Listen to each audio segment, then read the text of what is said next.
check out Cajun Lights, your complete dog hunting outfitter. Tracking equipment, leashes, collars, dog supplies, and much, much more. You can find it all at CajunLights.com. And don't forget their outstanding lineup of lights. You can find it all at CajunLights.com. Elite nutrition products are the hottest thing on the market right now for dog and horse owners. And Houndsman XP is a dealer. You can find all their products on our website at houndsmanxp.com. Over the past 5 years, you've tuned into this podcast, and I don't take it lightly. We have built a mutual trust. And when I recommend a product, it's because I believe in it, I use it, and I'm given my seal of approval for that. I'm putting my name on that.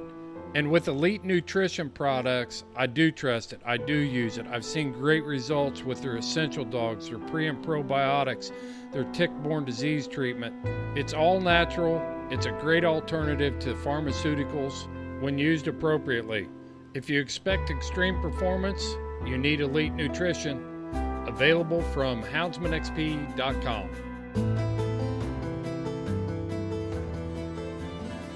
I was flying this little bird in western Oklahoma, and there was a pond, and it had like a dike, but the dike was a long road. And I put her up, and she nosebleed pitch of about 300 feet probably. And we're getting ready to flush the ducks, and I go, wait. And then you hearing this yipping coming. And here comes this little poodle running down the road, just yipping, but it's running right at us, full blast, out in the middle of nowhere. And I look up, and she goes into a stoop, and she tumbled that little dog off the road, and it turned around, started yipping, and I think she deferred that thing about 3 times, and I was like, oh my gosh, I was mortified. I'm swinging the lure, trying to call her back. Hey, how's it going, everyone? Welcome back for another episode of the Falconry Chronicles podcast, and in this episode, we have Rob Summers on, continuing our conversations with Oklahoma falconers. And for those of you that remember, Rob was on the podcast back in the old Falconry Told days with Israel, and I believe that was recorded at the 2019 NAFA meet. And fast forward till now, and I get a chance to have my own recording with Rob, an own conversation, and cover some things that obviously weren't covered all those years ago. It's been a minute, and there's been some new things that he's done over the years. He's been willing to discuss building drones and kind of how he got into that realm of things. He's also been flying a red nape shaheen. Got a chance to talk to him some about his experience with that so far, amongst a bunch of other things. So we're just going to go ahead and jump right in like we always do, get into this conversation with Rob Summers, and hope you enjoy it. Here we go.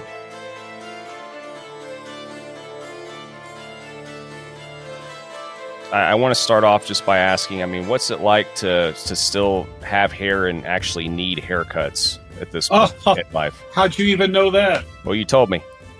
Oh, that's right. I had to get I guess everybody gets something. It's white, but it's really thick. The girl that cuts it always tells me, your hair stops my comb. And I was like, well, I don't care what color it is. It doesn't matter to me, but it's just hair. It's the way it is. Well, I'm jealous. I always, anytime anybody talks about hair and still having hair and all that kind of stuff, I always, have to throw them a little bit of shade anyway. I don't blame you. I understand. Now, you're a lot younger than me, so you got that going for you. Yeah. Well, it is what it is. The age stuff, it keeps going by quicker and quicker every year. I'm sure I don't have to tell you that. No, it does. The trick is, health is everything. You can have all the money in the world, but your health is everything. Right. Or you've been retired and stuff for a while now, right? Yeah, I have been retired for 10 years. I was an air traffic controller, and I retired a little early. I was fortunate enough with some other businesses to be able to, but you have to retire at 56. They don't allow you to work any past that. Oh, that's interesting. Yeah, I've got a couple of friends that have done that career before, but I don't really know the logistics of the ins and outs. And I remember whenever you did your initial recording with Israel, I remember listening to that and being able to relate at least to the continually screwed up shift work, as far as the hours and stuff. I've been, Exactly. It was difficult. It was every day was a different shift. So you learn. I tell you, the only thing it did teach me is I can sleep any time of day or night. Most Yeah. people are like, "You can what?" I said, "I could go in right now and go to sleep." It's just the way it works. Train yourself. I wish that it was that simple for me. I'm always back and forth constantly between a diurnal and a nocturnal schedule. So for me, it's a lot more. I can't, if I sit long enough, I can usually fall asleep, but I haven't really been able to get that whole train yourself thing down. It just hasn't really worked for me.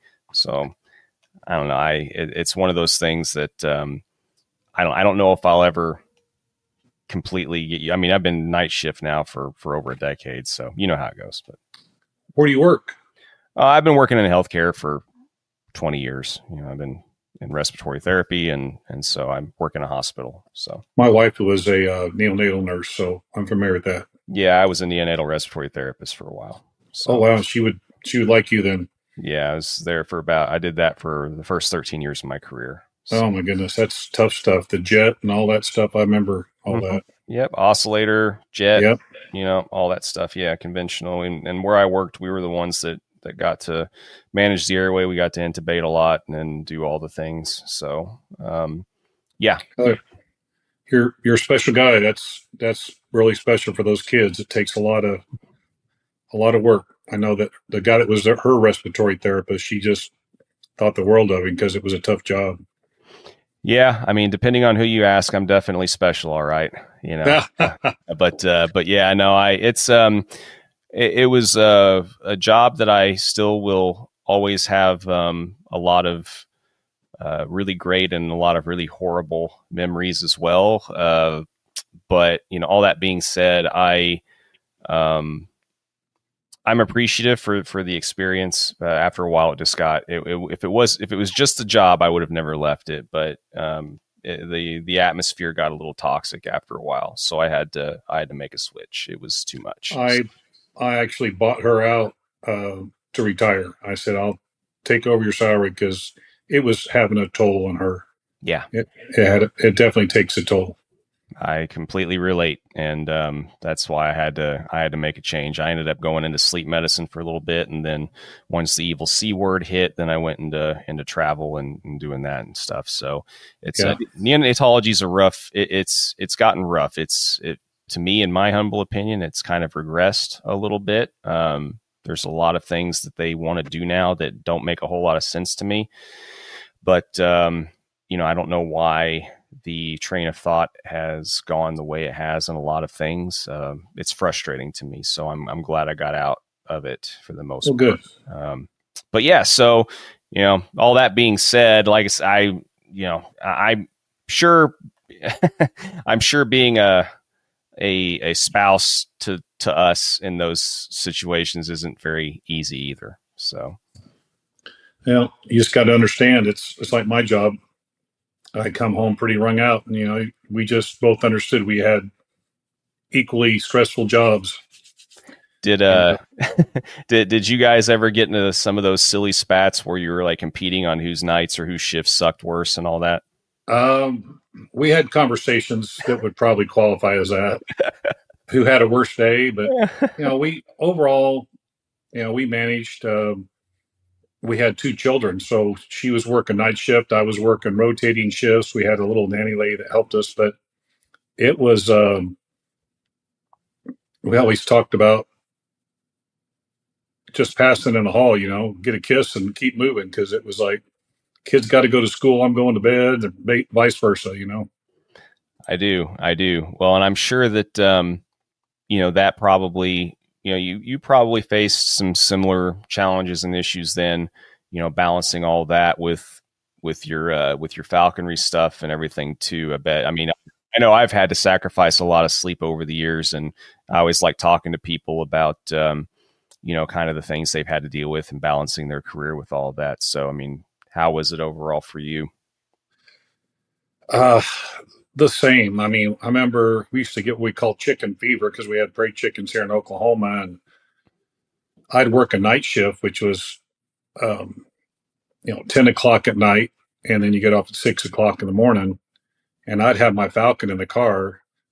I'd leave my night shift, get in my car, drive an hour and 20 minutes to the prairie chicken area, fly my bird, and then come home. And there was a lot of times I couldn't make it home. I just pull over in the park and turn the car off and sat there till the cold woke me up and drove on home. So, and then all of a sudden you get that rundown. We called it chicken fever. You just feel like crud all the time. And so we managed, but it was 2 kids and a couple jobs and everything else. But that was my relief. Falconry was a wonderful break for me. I could go out there and just pretty much concentrate on one thing, not worry about anything else. Still is to this day. And whenever you were juggling that, or were you primarily just flying long wings on prairie chicken? Were you flying other species and stuff too, or? Prior to that, yes. But during that time, I lived in Oklahoma, and when we were raising our kids in air traffic, I almost strictly flew Peregrine hybrid tercels. And actually started out by accident. I got one that was supposed to have been a female because at the time, that's what everybody wanted, was a Peregrine female. And the one I got ended up being a male, and I flew it, and I thought, well, I'm going to try it on prairie chickens. And he was just a really tough little bird and good size. He was about 30 ounces or 880 grams, whatever that would be. And he ended up starting catching prairie chickens. And I had certain individuals call me, tell me that was unethical to fly a bird that small on grouse and blah, blah, blah. And he started catching them regular. Then that particular person came out and watched him and was amazed. And the next year was flying 2 of them on prairie chickens. So you know how that works in the falconry world. Oh, yeah. Yeah. Everybody's an expert till they're not. Oh, yeah. Oh, yeah. It's the comparison that I make often whenever I do these recordings with people and we kind of talk about similar stuff is it's falconry is like the NFL. It's a copycat league. So, basically like one team or one person sees someone else doing something that works and all of a sudden they want to start doing it, copycatting it because it works. And that was back in the early 80s. And we think, as far as I can tell, he was the first Peregrine hybrid to catch a prairie chicken. And I know John Wilde he flew a sacred tercel and caught at least one sharptail. I don't know, maybe several. I don't know the whole story, but as far as we could tell, Max may have been the first hybrid to catch a prairie chicken. So that was kind of cool, if that's the case. I don't know that for 100% fact, but grouse hawkers, kind of like hares hawkers, you know that crowd pretty well. So I was pretty familiar with the people that are flying long wings. Well, yeah, and there's never really, especially starting back in those days, so many different things were being innovated, and so many people were doing so many new different things. It's hard to know exactly who was the chicken, who was the egg, all that kind of stuff, especially with so many things. There's a debate. I've heard debates on who was really the first person to actually fly Harris's successfully and integrate that. There's like kind of 2 or 3 people that have laid claim to that. You never know exactly. Well, it's like the, who flew a kite first, who flew a balloon first. I know Carlton Green really, I think, was the instigator of the balloon. I think he did it first. And then I think Tony Head took it to the next level, and Dave Cherry took it to an even higher level. And then the kite became popular, and then drones. And I started building drones. I have some of my Falconry drones all over the country. I'm not doing it anymore, but that all those little innovations that help train your birds, just grassroots stuff, started all over the country. Whenever you started building the drones and getting into that, what was your learning curve for that? as far as like how many did you have to build before you finally figured out kind of what you wanted and all that?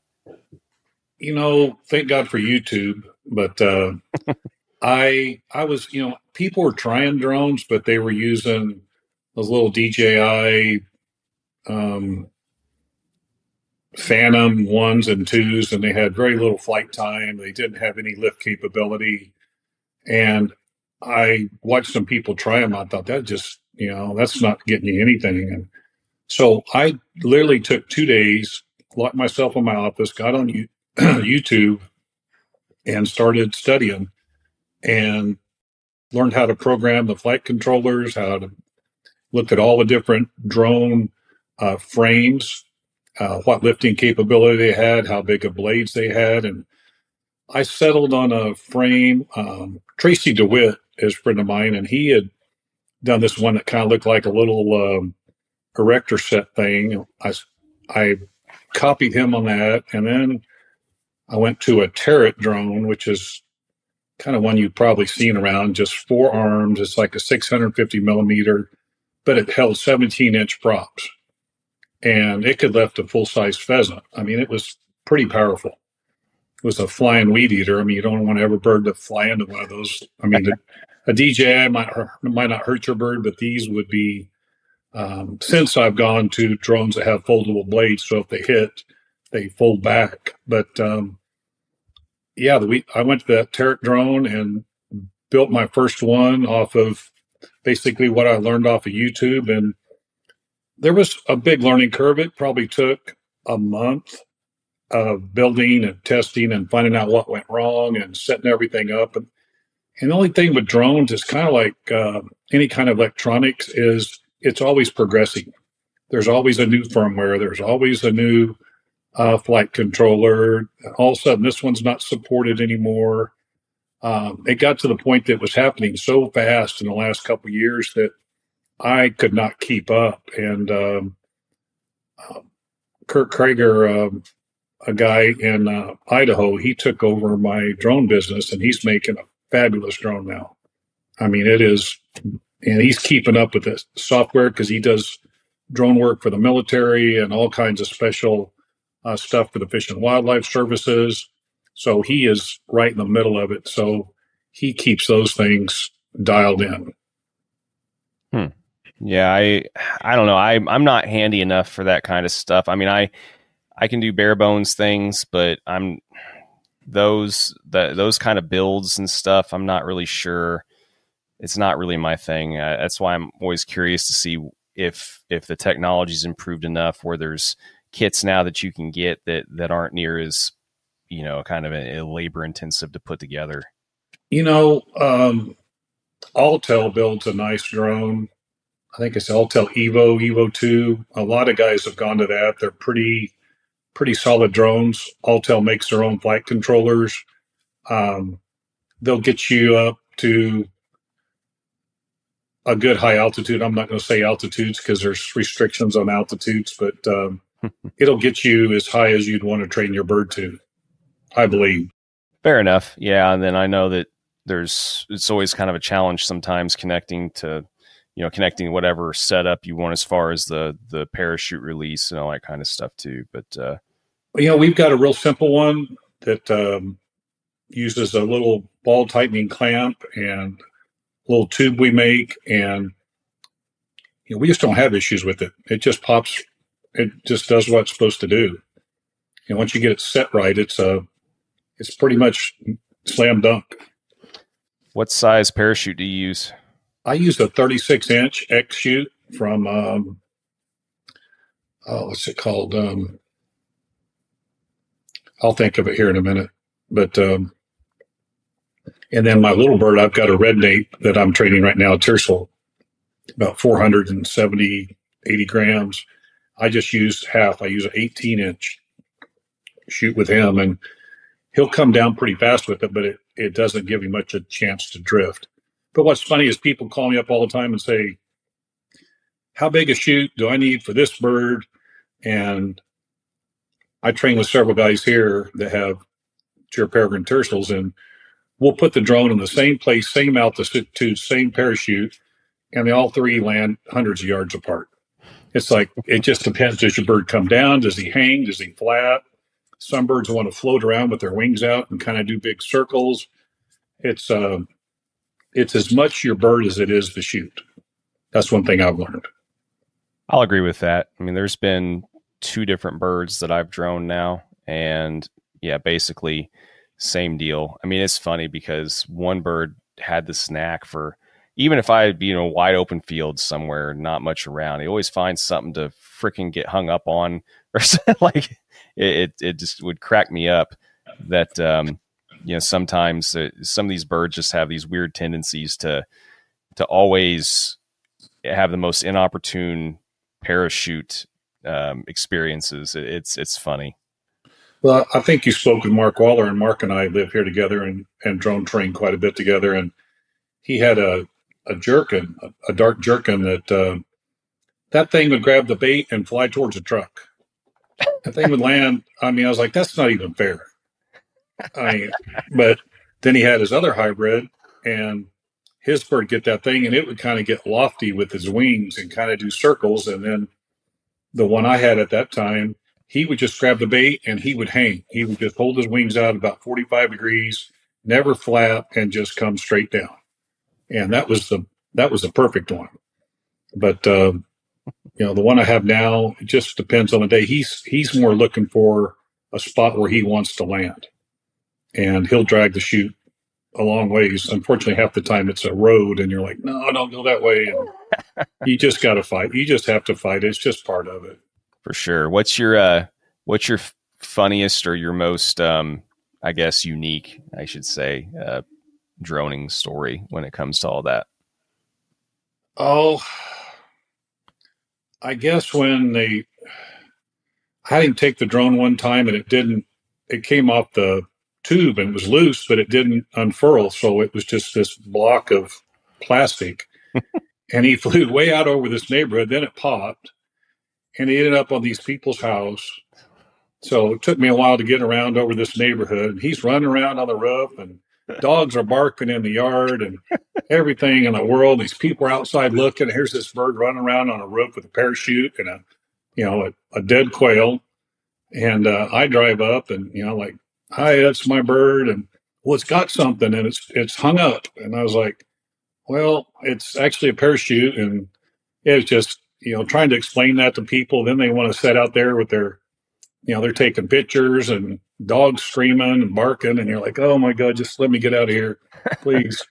So there's been, that's probably those type ones where they end up in neighborhoods or somebody's backyard. That's always the scary ones.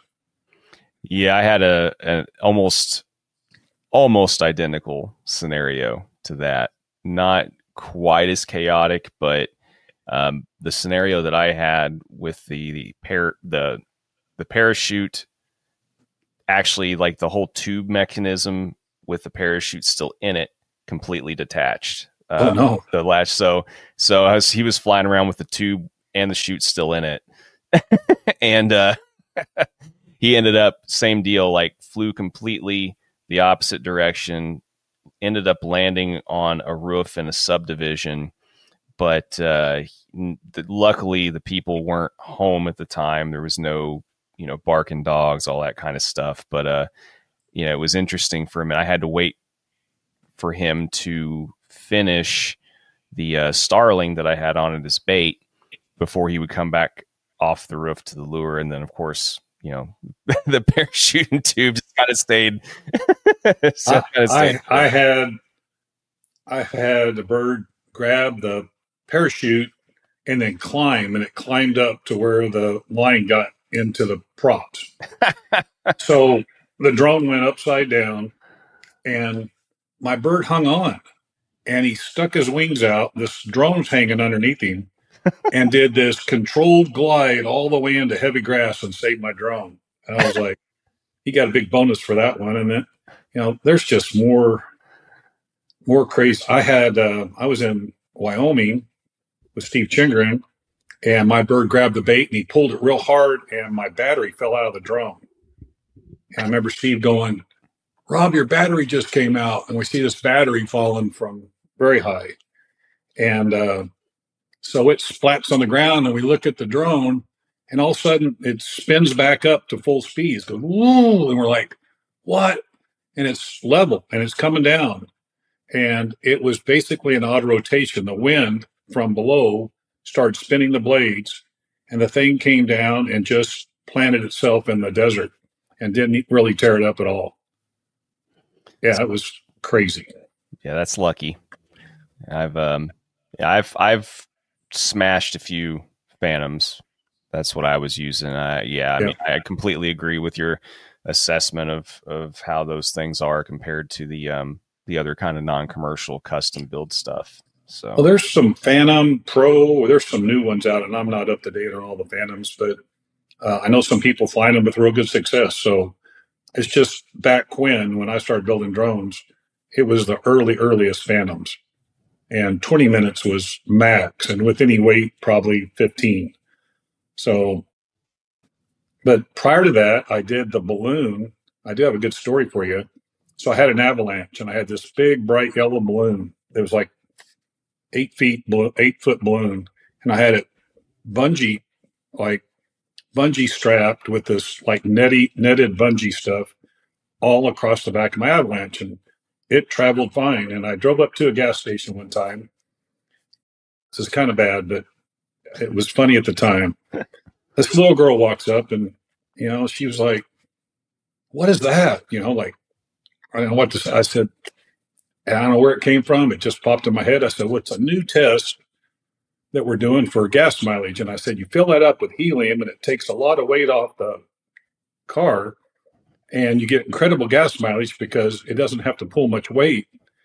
And she was so excited. She said, "Wait till I tell my dad." And I walked away, and I thought, her dad's gonna. I really turned around to tell her I was just kidding, but she was already gone. So I told her it was a new experimental EPA thing. So I just got tired of explaining what it was to people. Isn't it amazing though, with like the balloon stuff? It's amazing how expensive helium has gotten. It got ridiculous. I mean, that pushed me away from it. That's why I went to the drones.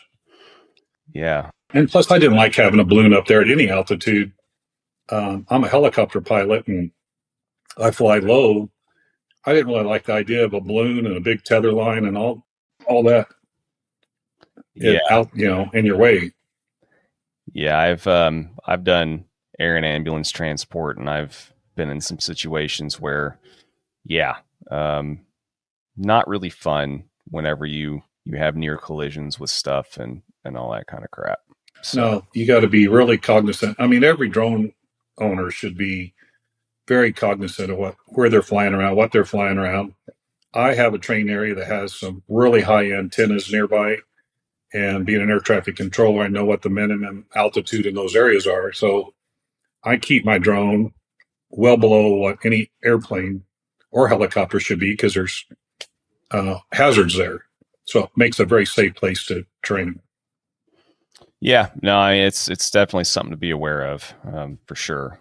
Where I was droning was actually at a local ultralight airport, so nice. It was kind of convenient. They I actually did a little demo for them one of the days that they had their big annual fest thing where a bunch of people would fly in from other areas and stuff, and it was a good time. It was a nice spot to fly. I haven't been there for years now. I haven't had a reason to go back, but I need to go by and say hey to them sometime to see if all the same people were there and own it and all that kind of stuff. But anyway, if you start playing long wings again, you probably should. Yeah, I mean, we'll see what happens. I'm still trying to figure out that formula. I've had lots of conversations with guys as to how that might work around here, and so far I'm thinking the snipe and dove is probably the closest way, be the most feasible around here, but it's still a challenge. Midwest is just not obviously very long range. Snipe was my first experience with snipe was this past year with my new red nape that I'm training. Mm-hmm. And it's pretty exciting. It is high intensity mud slogging, a lot of fun. It is. I mean, my first time seeing it was in Mexico when I went down for the podcast. It was a lot of fun. I think it's way more engaging and a lot more in your face than most other forms of longwing, for sure. Yeah, it's group hawking, which I really like. Mm-hmm. We have some guys out in Arkansas have a snipe meet every year, and I went for the first time this past year and stayed at a little lodge there, and it was so much fun to watch other people's birds fly, and everybody just drove around and hunted together, and it was really, really enjoyable. Yeah, I keep trying to get down there to make it down there with Heath and all those guys, and I know they put it on each year. I've been trying to make it each year, but something always comes up. So, well, Heath kept calling me because he knew I had the red nape. Are you coming? I said, yes, I'm coming. And I did. And he actually caught his first snipe on the snipe meet. And I didn't even know what happened. It flushed and he came screaming down, made a little move. And they kind of came together, and I was looking, and I look over, and Dan Murray was there. He goes, aren't you excited? I said, what? He goes, he caught it. And I was like, man, it all happened so fast. And he was still flying. He went and landed in a tree with it. And I had done a lot of practicing because I'd heard the stories of him, sitting in a tree and eating it. And so every time I brought him down with the drone or whatever, I transferred him to a lure, made him get off whatever he had and get in the lure to have his dinner. And I went onto that tree, and after a couple of tries of throwing the lure out, he just flew down with the snipe, landed on his lure. They're like, no way. And I was like, yeah, sometimes training pays off. So it was really exciting. That was a great day. And I can't remember what you said. Are you flying a Tiercel? Yeah, Tiercel red nape, about 470, 80 grams.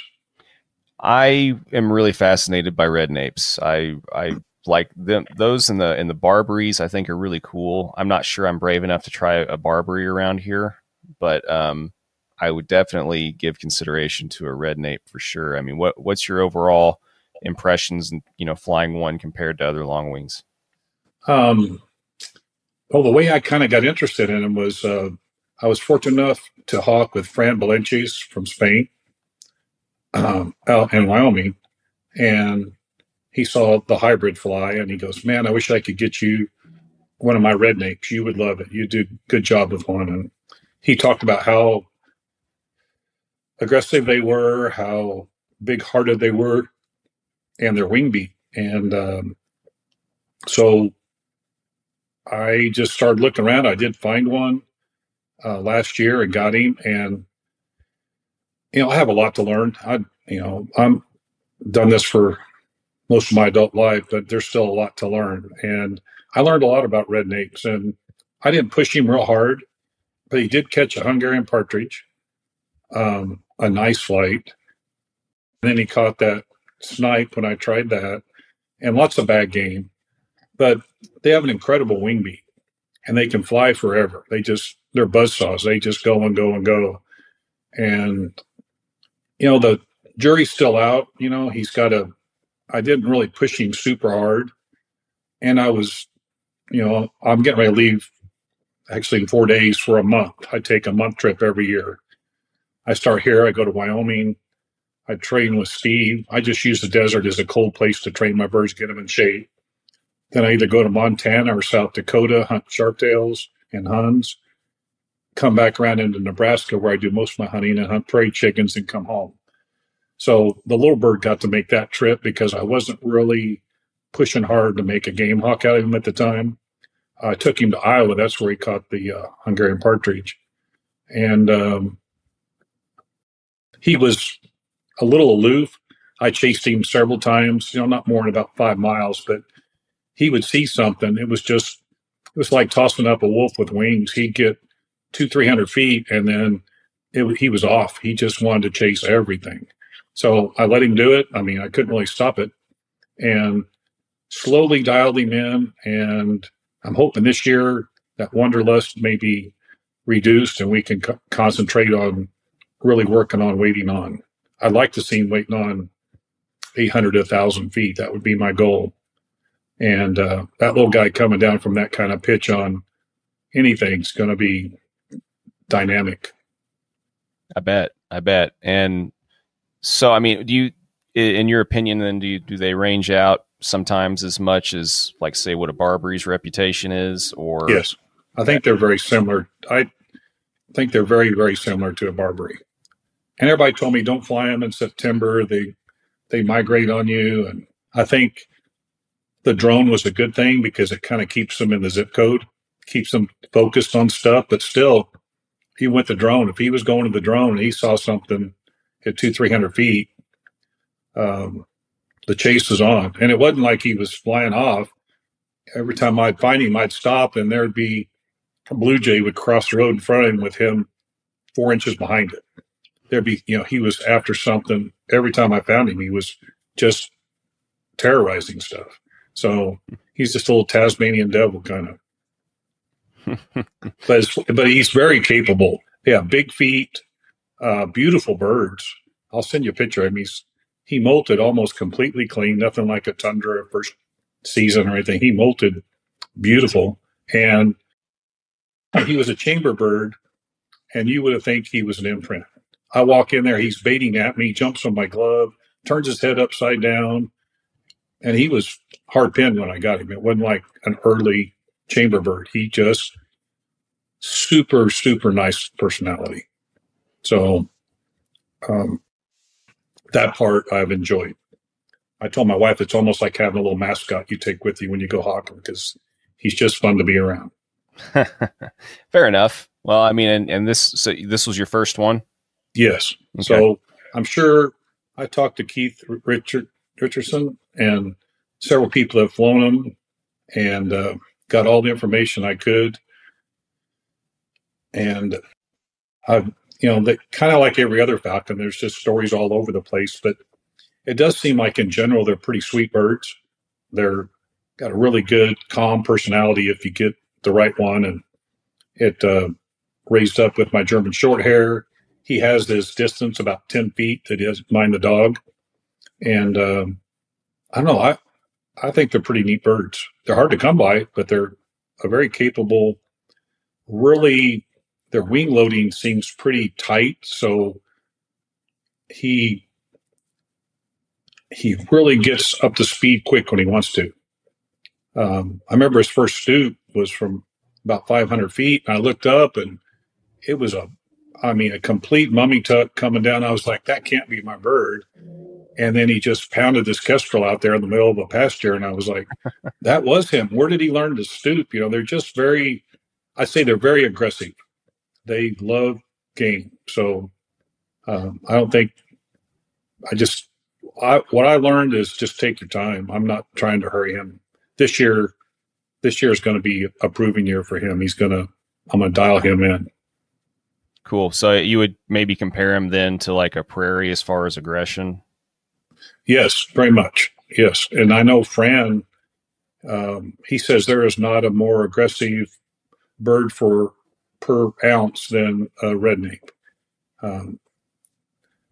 Their musculature, they've got a lot of chest muscle.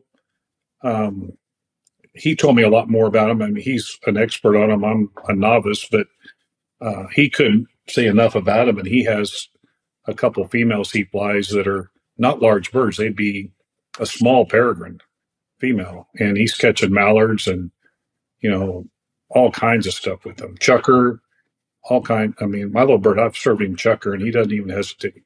And it's twice his size. So it's fun. He's a fun little bird.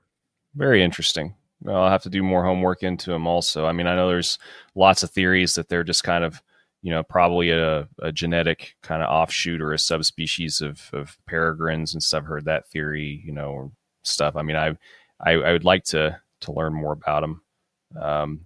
I mean, it's intriguing for sure. You know how it is. Whenever you live in a place that you can't really do one thing kind of readily, that's kind of the forbidden fruit, and that's what you always kind of want to. Exactly.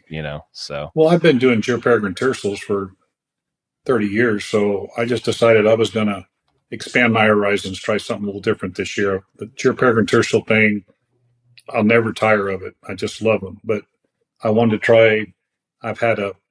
This is my hybrid's 8th season, so he's pretty well made game hawk. So I wanted to train a bird. So I don't want to train something to fly the same game, because then you start putting pressure on yourself, getting slipped. So I decided to get something totally, in a different drawer, something different. Sure. Well, and yeah, I mean, you do the same thing for X amount of seasons, you're bound to get, I mean, I wouldn't necessarily use the word bored, but it gets mundane sometimes, I think. But I'm not saying that's the case for you, but, I mean, there's a certain, after a while, you just need a little variety, I think. You do. And, you get a good Geo Peregrine hybrid that knows how to fly, and they're going to catch game on a regular basis. I mean, and nice flights. You're going to see some really amazing stuff. And the bird I have now is, I've seen things that, stoops that the GPS is telling me are 170 miles an hour. You can hear the roar as he's coming down. He's just a very, very good athlete. And I don't know I'll ever get tired of that. I mean, I'll fly him as long as he's willing to fly like that. But like you said, I wasn't going to go train another one to see the same thing. So, or hope to see the same thing. I wanted to try something different. So it's been fun. What, out of curiosity, then what other things are kind of on your radar, pun intended? As far as what you like to fly, but never have gotten a chance to. I've flown peregrines and prairies. I always thought a sharp shin would be fun. We have lots of prairie grass birds in Oklahoma, and I saw a Gary Hale here in Oklahoma flew one, and that thing was dynamite. I've flown Cooper's Hawks. I've never flown a Goshawk, but I did fly Cooper's Hawks, and I love that instant speed. They were fantastic. That's what I learned to fly. I mean, I grew up in California, and I worked for a veterinarian guy, and he was bringing in eagles because he was a doctor for the Sierra Club, and no one would touch the eagles, and I didn't mind getting there and working with them. So he dropped the BB's book on me, and gave me a glove. He said, "You're a new falconer," and that's kind of how I became a falconer. And North American Falconry and Hunting Hawks. He just gave it to me with a glove, and I just fell in love with it. I read that thing about 4 times through, and so I flew Coopers. I raised kestrels. They fell out of a palm tree down the street from me, so we raised them, hacked them at my house. They used to beat the mailman to pieces as he walked up the driveway. Then I got into, of course, red tails and did the red tail hawking. And then I moved to the Cooper's Hawks, and I really liked the Cooper's Hawks a lot. And there was a great article in one of the California journals, or Hawkshots, I guess it was a journal.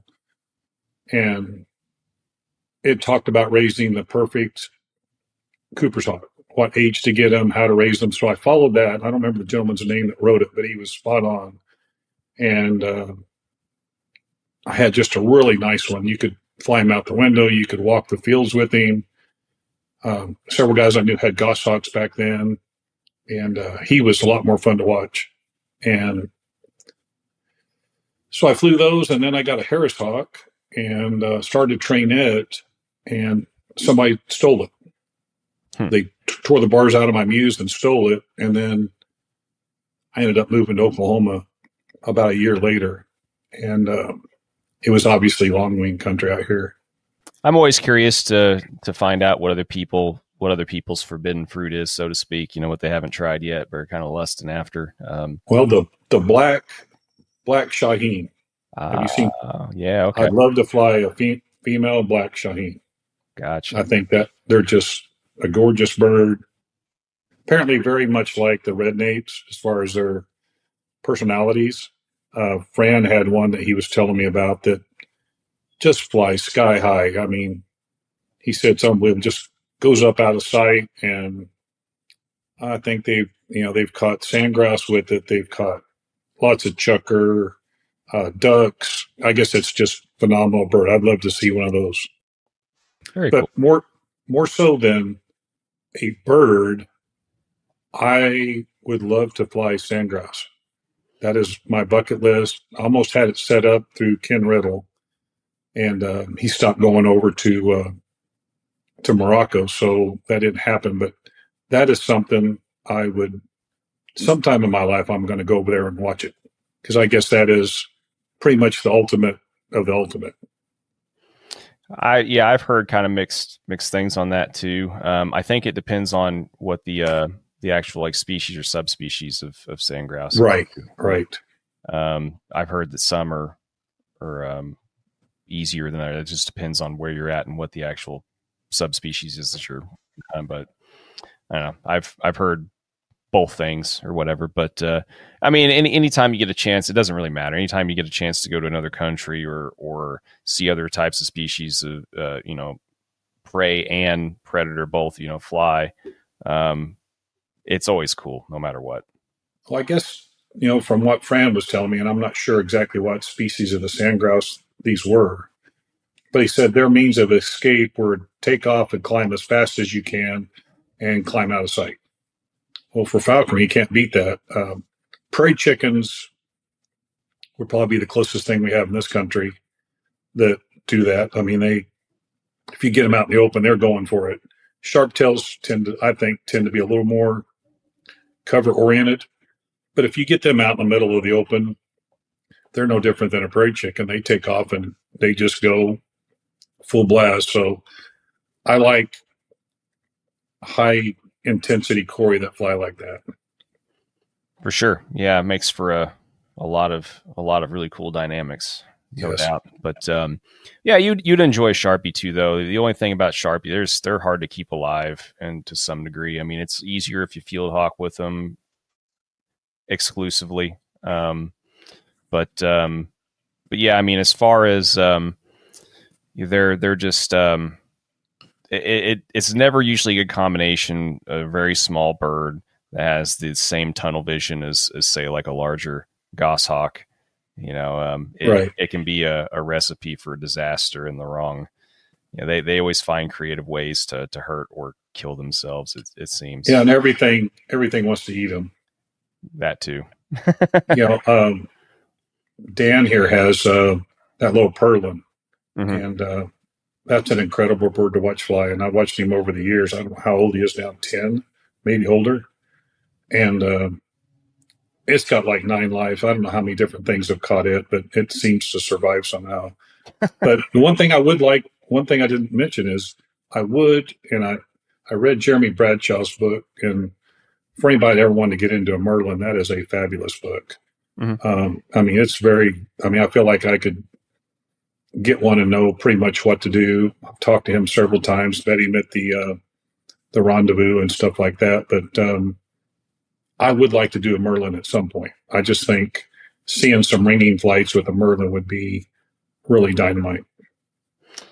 They're very cool birds for sure. I've gotten a chance to go trapping with Jeremy and seen him fly his birds and stuff before. It's very cool. The flocks, the murmurations, and all that kind of stuff. It's cool to watch. Yeah, big game's getting tougher and tougher to find. I mean, that's our biggest threat as falconers is now we have all the birds that we could ever want to have, and now we're struggling for game. So, it's being a conservationist now as a falconer is one of the most important parts of our sport. And I can see a time when Merlins are going to be very popular because there's such a wide variety of small game you can hunt, and you don't have to do like I'm getting ready to do, drive halfway across the country to find ample number of game. For sure. Yeah, it's the running joke is continual. This the same theme of if you don't like micro hawking, then eventually you're gonna get phased out. Micro hawking or squirrel hawking. Yes. So. Yeah, that's true. And I love squirrel hawking. We had a guy here that had a really good red tail named Richard, and I went out and beat the brush and the trees and watched it, and I enjoyed that every bit as much as prairie chicken hawking. We had a heck of a good time. Caught 3 squirrels. Watched that thing come ripping down the trunk of a tree and ripping these squirrels off the trees. I was amazed. It was very, very cool. It's the most engaging form of dirt hawking there is, in my humble opinion. It's a lot of fun. I've never seen a Harris hawk do it. Are they really super capable of doing that? It's even more fun to watch a nice big cast, like going to a meet and then seeing like 4 guys flying their Harrises together on squirrels is really, really fun. Oh, wow. Well, are you going to be an Enid? I'm not, unfortunately. I was originally, too bad. I was originally planning on it, and I had to kind of make an executive decision recently to not go. I've got too many things that keep popping up, and with my situation changing, with all my personal stuff this year, I just can't spare the extra expense or time. Unfortunately, I understand. Well, I'm gonna have to find some Harris hawk guys and see if I can't get someone to take me out. I mean, you're going to be hard pressed to find a better tool for that job than a nice big red tail, for sure. But there's plenty of Harris's hawks that are more than capable, and especially if you're flying them in a cast together, it's double, triple, or quadruple the fun based on how many you got out doing it. So it's a lot of fun to watch. Another thing I'd like to do. I'd like to go out there with Mr. Slayton and watch him do the quail with his goshawk. That is really fun, depending on the terrain that he's in when he's doing it. yeah. I have a buddy that just went out there and flew with him, and I'm not too thrilled about the rattlesnake issues, but other than that, it'd be pretty darn fun. Some of the places he hunts are it's not easy walking. Yeah. So, and definitely don't do it in muck boots.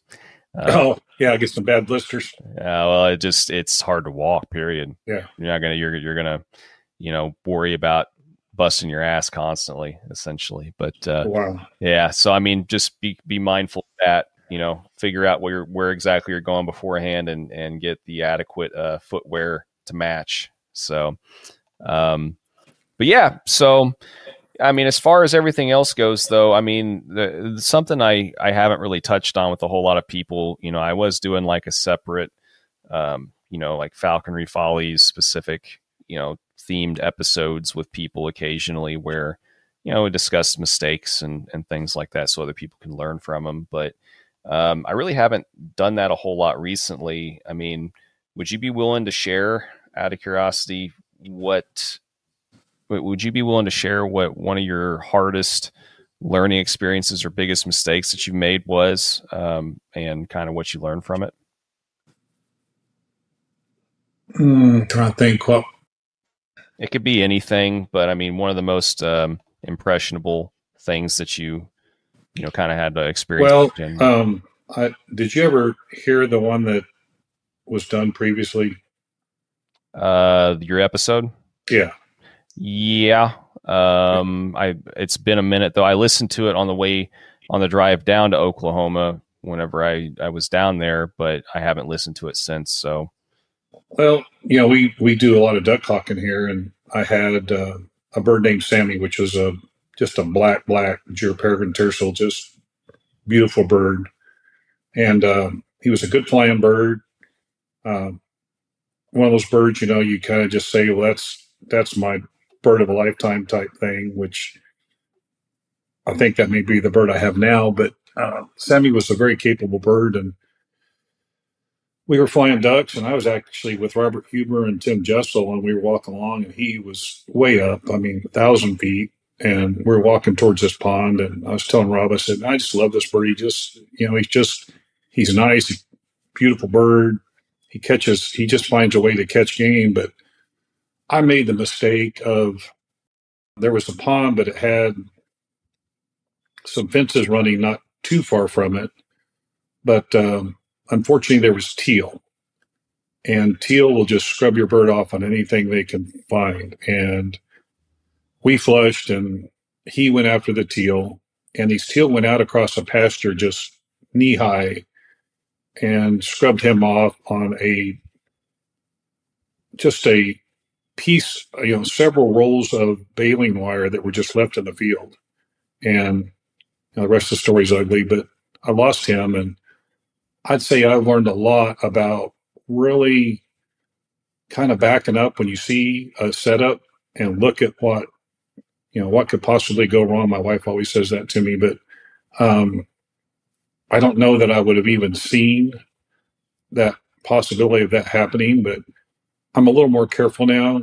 Um, Avian influenza stuff, I have not risked my new bird on duck since because it's hard to train a grouse hawk anymore with the limited number of game, and we don't have them legal to hunt here in Oklahoma anymore. So I've been holding on a little careful with him, but yeah, I'd say that's probably the biggest thing I've learned to look back is look at your setup, look at things that are around, look at phone wires. Are they close to the pond? Is there transformers? Is there a real obvious place your bird's going to want to try to sit? Or is there, there's just a lot of things, even with short wings. I mean, do you have hog wire fences, or is there 6-strand bob wire?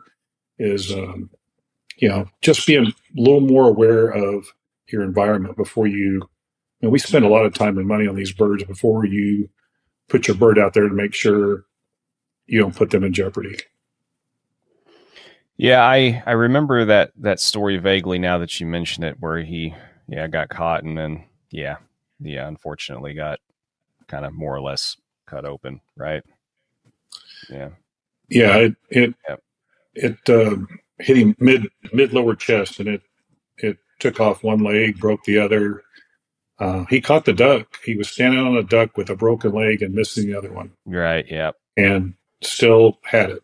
Mm-mm-mm. And bleeding out, and he still had his duck. He didn't know what had happened, and that almost ended my falconry career. It came really close. Yeah. So, there's just, but then there's not funny, but there's other episodes where things happen that you can't ever imagine. I had way back when, before sale, I had one of the first, well, not first, but when peregrine prairies were very popular. And they were capable birds. I still think they're way underrated. I was flying this little bird in western Oklahoma, and there was a pond, and it had like a dike, but the dike was a long road. And I put her up, and she nosebleed pitch of about 300 feet probably. And we're getting ready to flush the ducks. And they go, wait. And then you hearing this yipping coming. And here comes this little poodle running down the road, just yipping, but it's running right at us, full blast, out in the middle of nowhere. And I look up, and she goes into a stoop, and she tumbled that little dog off the road, and it turned around, started yipping, and I think she deferred that thing about 3 times, and I was like, oh my gosh, I was mortified. I'm swinging the lure, trying to call her back, everything, and she chased that little dog off and came back, and we never could find out who that. Part of me just like, we got to get out of here, but part of you's like concerned about the dog, but it was running full blast. It wasn't hurt too bad, but there's some things that happen like that when you look back. You go, oh my gosh, how did that ever happen? Just, it's funny. I mean, it's funny, but not. I mean, I feel bad for the dog, but just crazy stories like that. Lots of stuff happens in falconry, so unexpected. For sure. Well, before we start to wrap this up, I mean, out of curiosity, is there anything else that you want to touch on specifically or get out there from your perspective? From my perspective, it's a great sport. I think you got to practice the sport at a really high level. I think you got to take excellent care of birds. If you're going to have a bird, it should be your goal to have it to be the healthiest bird you can possibly have. I mean, I try to feed fresh food, make sure they're vaccinated or whatever they need. I just think the husbandry of a good falconer is excellent.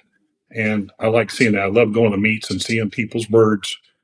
You can tell, you can look in their eye, see them on the weathering area, and they just look first class.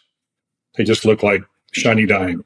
And you and I have both seen the opposite, and that's disappointing to me. So I think if you're going to do this sport, it's pretty much an all-in. Wouldn't you agree? Oh yeah. I mean, it's if you can't really do what you need to do, it's best just to hold off a season or something and not do it, or wait until you can. Yeah, I'm saying if you're listening to this and you're thinking, man, I want to be a falconer, it's an all-in. You don't be a falconer and race dogs or whatever it is you want to do. There's not. It's an all-in sport. There's not really a lot of time to have 6 other hunting sports during the winter that you do and maintain a bird properly. It's just not. So, great sport. I'd recommend anybody, especially young kids that are thinking about something really exciting to do that the average guy can't do. It's been very rewarding, and very blessed to have the opportunity to have done it for this many years. I'm 63, so I've done it since I was 16. So that's a lot of years, and I don't regret any of it. It's just a blast. Very cool. Well, is there anything else you want to talk about before we call this good, or? No, not really. I just I appreciate the opportunity and the questions, and I appreciate you for doing this. It's nice to have an archive of, good information from different people. Yeah, try. We'll see how much longer I can keep giving it the good old college try. Anyway, Absolutely. Well, I hope to see you at some get together. If you come up to the rendezvous, is a great deal because you're not trying to get birds flown. There's no dogs to take care of. You just sit there and talk with falconers and meet people, and really good seminars about conservation and bird numbers and tracking birds and birds that, information that you won't find anywhere else. The rendezvous, I would say, is something every falconer that's passionate about this sport should go and take a look at and support the archives. The archives is definitely a very good thing for falconry. 100% agree. I've been 2 or 3 times, and it's well worth the trip and the expense, and if nothing else, just to see all the stuff they've got in there too. It's really. Well, this past year I went back, and they've remodeled the whole place, and they're getting ready to blow out both ends of it, and it's amazing. They have done a fabulous job. They have. Mr. Goodall has done a great job getting that thing turned around. Yep. John's a good dude. And I guess it's a good thing he's a workaholic because, he must be. He must be. Yeah. Well, thank you so much. It's been nice to meet you. And if there's anything I can do to help you guys out, you let me know. Yeah. No, well, I said I appreciate it. It's always a pleasure getting a chance to do these. Anybody that's willing, and I kind of hate that we hadn't got a chance to do it sooner. At least you were able to record with Israel all those years ago. I mean, it's hard to believe it's already been like 6 years since that. Oh, I know it. I know it. So I'm sure there'll be a meet. I'm sure there'll be some gathering or event at some point in time or another where we'll get a chance to. Well, please find me, or I'll find you, or whatever, vice versa. That like to get together any chance we have an opportunity. For sure. Yeah. No. I mean, like I said, I wish that we would have had more of a chance to talk. Meets are always chaotic. On a good day. So yeah. I mean, it's I think, and if I remember right, it was an interesting experience with a pretty full itinerary during that 2019 meet in Great Bend. So, doesn't surprise me that there really wasn't much of an opportunity other than in passing to say hi and bye. And I don't take offense I have a hard time remembering names. I'm terrible with names, and sometimes, honestly, with all of the things that's happened in my life and keep happening in my life, it's hard to remember who I've talked to and what I talk to them about anymore. I've had some funny experiences with Rob when I was staying at his place, and coordinating all this stuff, and we would be talking, and I was starting to get so frustrated with myself because I'd be like, did I not tell you that? And he'd be like, no, wasn't me. I'm like, well, damn it. I just say it's hard for me to keep straight. I talk to so many people and do so many. Well, I do got a question for you. I'm sitting here talking to you and looking at the enclosure behind you. Is that a reptile enclosure? Oh, no, that's for the burrowing owls. I've got 2 burrowing owls. Okay, cool. Yeah, I raised some burrowing owls when I was in California. What a cool little creature. oh yeah, they've got personalities, that's for sure. It's I'm still figuring out, especially small owls. I think it's just like a continual work in progress. It's funny, they're one way one day, and then they're kind of a little aloof the next, and then I don't know, they've just got a lot of personality though. So Sounds like being married. Yeah. I don't have that issue anymore. But I did for almost 20 years. So yeah. I feel you on that. I tell you what, falconry and wives, it takes a very special one. It's I'm been very blessed with the one I married in almost 38 years. I'll be 40 years next year. So, but it takes a very understanding wife. It really does. It's tough. And falconry does make it tough because you're dividing your time by something else that requires an enormous amount of time. For sure. And, you can't just put the one aside necessarily if it's... No, it's like, well, I can't feed my bird because I got to take my wife to dinner. It's like, that's not an option. Yeah, exactly. So it can provide some messiness at times for sure. Absolutely. That's a whole other episode entirely, though, I think. Oh, I think so too. But, well, I hope things work out good for you, and hope your life is blessed. I hope things really get the way you want it. Oh man, I'm good. It's an interesting endeavor, kind of starting over after so many years, kind of being one particular, in one particular mode or whatever as far as certain things. But it's all good, man. I'm good. I appreciate your time, and like I said, we'll talk more sometime or another. Go ahead and hang out here for a few minutes after I stop this and wait for the files to upload, and we'll talk a little bit more. But man, this was fun. I appreciate it, and thanks. Okay, well, I hope it was worthwhile information, and it was very good to get to know you. That was worth it to me just to get to know you a little better. Oh, well, appreciate it, man. Like I said, I feel fortunate. Anybody that's willing to give me their time for any length of time at all, I'm always appreciative. So, thanks for making the time today, and we'll talk a little bit more here. All right, man. Take care. Thanks again. Yep. Mm-hmm.